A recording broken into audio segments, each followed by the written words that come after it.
NIM 2019-33156 dari kelas 6B, Prodi Pendidikan Guru Sekolah Dasar, Fakultas Perguruan dan Ilmu Pendidikan Universitas Muria Kudus. Pada kesempatan ini saya akan membahas mengenai masalah-masalah global yang berkaitan dengan kepentingan nasional. Dari sekian jumlah negara di dunia ini, kita membedakan negara-negara yang terbelakang, yang sedang berkembang, dan negara-negara maju. Tekanan perbedaan tersebut terutama terletak pada tingkat kemampuan dalam menguasai serta memanfaatkan ilmu pengetahuan dan teknologi, mengelola sumber daya alam bagi kepentingan kemakmuran penduduknya. Negara-negara yang dikategorikan ke dalam negara yang terbelakang adalah negara yang kemampuan sumber daya manusianya masih sangat rendah dalam menguasai dan memanfaatkan iptek untuk menggali sumber daya alam serta lingkungan bagi kemakmurannya. Oleh karena itu, tingkat ekonomi mereka juga rendah. Dengan perkataan lain, mereka tergolong ke dalam masyarakat, bangsa, dan negara miskin. Terkait dengan kemiskinan itu juga, tingkat pendidikan warga masyarakat sangat rendah atau dapat dikategorikan masa bodoh, sehingga kemampuan dan penguasaan ipteknya juga rendah, serta tingkat dan kemampuan ekonominya pun rendah. Negara-negara bangsa dan masyarakat dalam kategori ini tersebar luas di Afrika, Amerika, dan di berbagai kawasan Asia. Negara-negara yang tergolong negara sedang berkembang, kemampuan dan penguasaan ipteknya lebih maju bila dibandingkan dengan kelompok negara yang diuraikan pertama tadi. Kelompok negara dan bangsa yang kedua ini telah dapat memanfaatkan iptek dalam mengelola sumber daya alam dan lingkungan. Meskipun masih berbobot tradisional, namun demikian dalam bobot yang belum begitu tinggi, penerapan dan pemanfaatan iptek maju telah pula masuk dalam kehidupan negara, bangsa, serta masyarakat yang sedang berkembang ini. Tingkat pendidikan masyarakat telah lebih baik bila dibandingkan dengan kelompok negara yang terbelakang.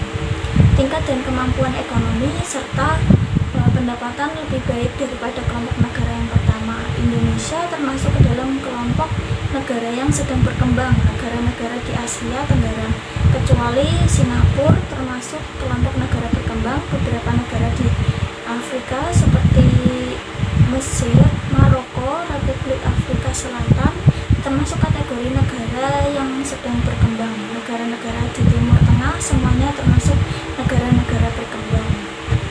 Negara-negara yang dikategorikan negara maju yaitu mereka yang telah menguasai dan memanfaatkan iptek canggih dalam kehidupannya. Negara-negara ini dapat dikatakan identik dengan negara industri. Pada negara-negara, bangsa, serta masyarakat ini, kehidupan industri telah memasuki segala sektor. Tingkat pendidikan masyarakat, ekonomi, dan pendapatannya sudah rata-rata tinggi. Iptek telah diterapkan dan dimanfaatkan dalam mengelola sumber daya alam dan lingkungan bagi kemakmuran masyarakat. Negara-negara Barat, Eropa Barat, Amerika Utara, dan Jepang termasuk kategori negara yang maju. Perbedaan dan pembedaan kategori antara kelompok negara yang terbelakang dengan negara yang sedang berkembang serta dengan negara maju terutama terletak pada kualitas sumber daya manusia.